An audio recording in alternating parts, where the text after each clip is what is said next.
साथियों, बहुत ही हर्ष की बात है, बहुत ही गौरव की बात है कि मिजोरम अब भारत के रेलवे नेटवर्क के साथ जुड़ रहा है। कल माननीय प्रधानमंत्री जी मिजोरम के इस बहुत ही इम्पोर्टेंट प्रोजेक्ट को इनॉग्रेट करेंगे। बायरबी से सारंग के इस रेलवे लाइन को इनॉग्रेट करेंगे। बहुत डिफिकल्ट प्रोजेक्ट था ये। इसमें 55 ब्रिजेस हैं और 45 टनल्स हैं। एक तरीके से bridge tunnel bridge tunnel bridge tunnel इस तरह का है। एक ब्रिज तो कुतुब मीनार से भी ऊंचा है, जैसे कश्मीर में चिनाब का ब्रिज आईफिल टावर से ऊंचा है, वैसे ही यहाँ पर मिजोरम में कुतुब मीनार से भी ऊंचा ब्रिज बना है।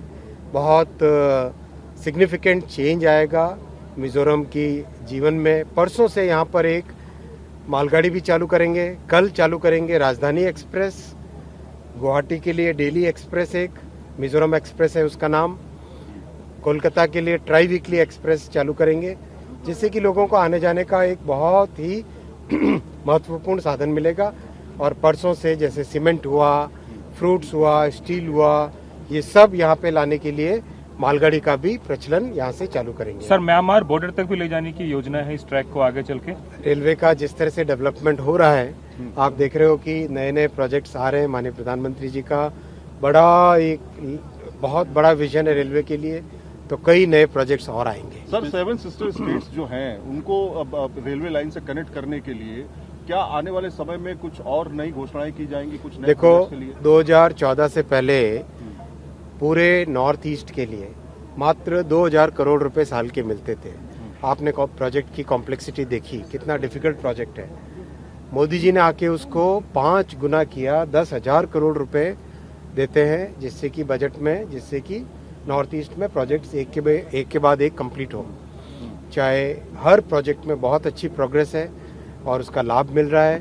और जैसे जैसे नए प्रोजेक्ट्स भी अप्रूव हो रहा है, आपने कैबिनेट के अप्रूवल्स में देखा होगा, रिसेंट टाइम्स में कई सारे नए प्रोजेक्ट्स अप्रूव हुए हैं, स्टेशंस नए बन रहे हैं और बहुत एक अच्छी नॉर्थ ईस्ट के लिए एक टोटल नए तरह के रेलवे का पूरा नेटवर्क बन रहा है।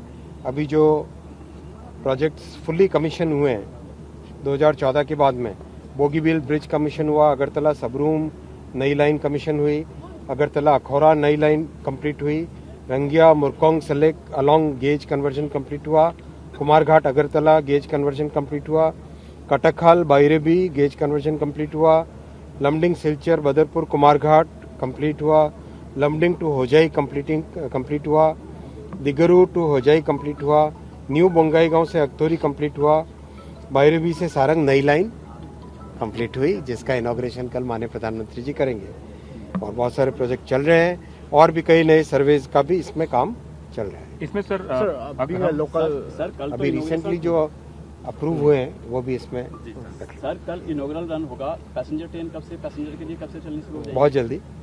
Sir, as a local journalist here, so it is a huge transformation for the state of Mizoram. So, how important it is for the Act East policy? What does it mean to you, sir? Honorable Prime Minister has given a new policy after he took over as the Prime Minister of our country in 2014, Act East policy. Earlier it was Look East, now it is Act East. The difference is not just in words, the difference is in real action. You have seen railway, highway, airports, telecom connectivity, electrical power projects, every now and then you are seeing new projects being commissioned or new projects being approved.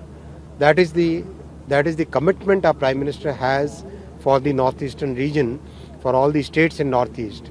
That's why before 2014 the allocation for railway was only 2,000 crore rupees per year. Now it is 10,000 crore rupees per year.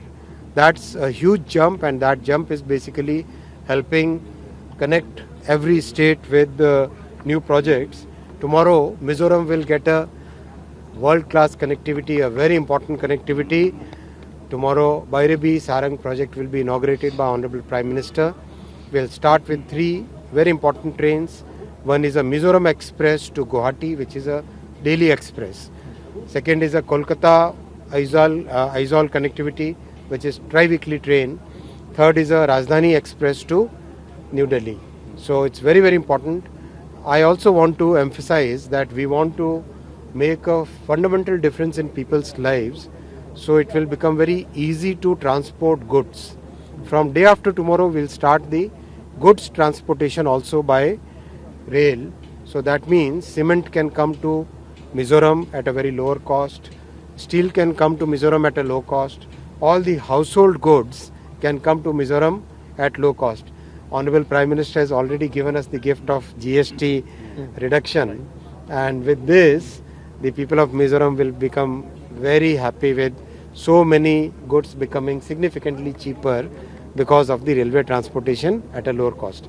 I also discussed with Honorable Chief Minister and Honorable MP Rajya Sabha that can we transport some of the vegetables which are organic, fresh vegetables grown here, and many beautiful flowers.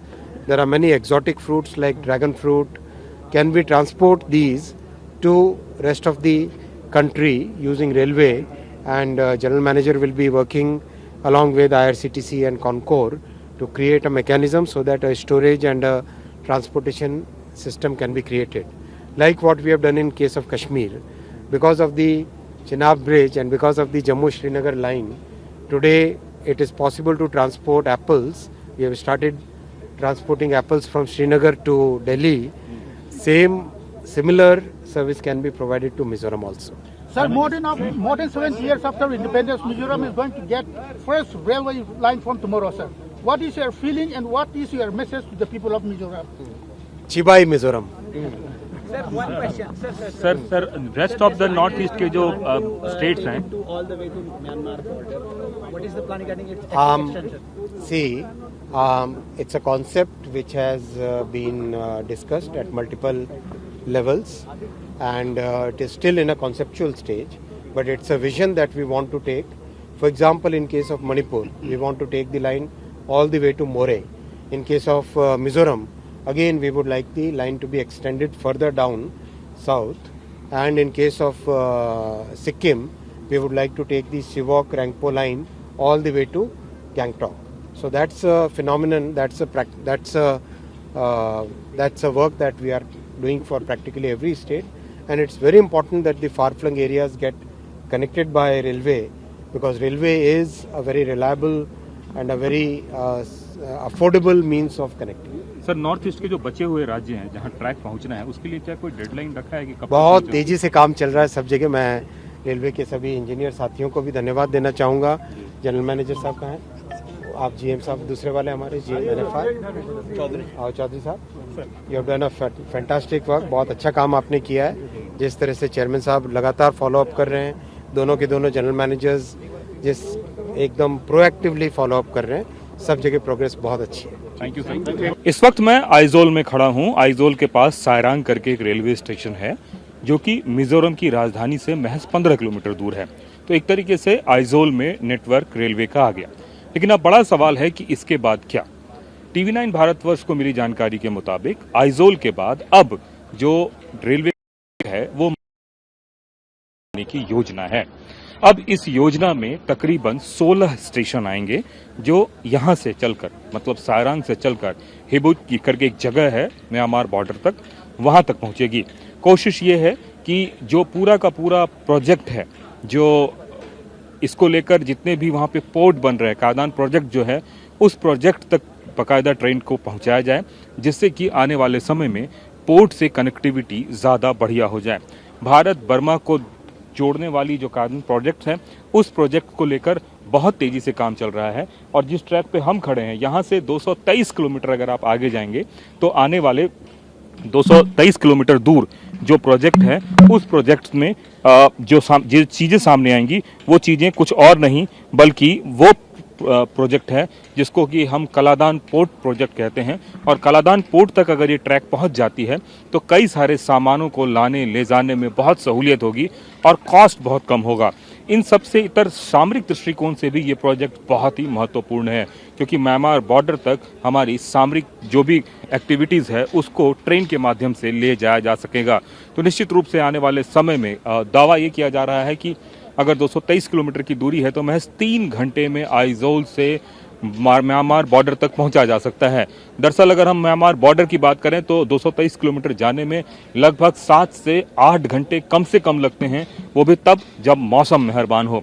अगर जैसे कि बादलों का जमावड़ा हो, आप देख रहे हैं, और बारिश वगैरह शुरू हो जाए तो बहुत मुश्किल हो जाता है पहाड़ी इलाकों में ट्रैवल करना। लेकिन जो नॉर्थ ईस्ट परियोजना बनाई गई है उसके तहत रेलवे के जो पूरे प्रोजेक्ट्स है उसमें टनल्स होंगे, ब्रिजेस होंगे, और इन टनल और ब्रिजेस के माध्यम से महज 3 घंटों में आइजोल से म्यांमार बॉर्डर पहुंचा जा सकता है, जिसकी तैयारी चल रही है। कैमरामैन विपुल के साथ कुमार कुंदन, TV9 भारतवर्ष, आइजोल।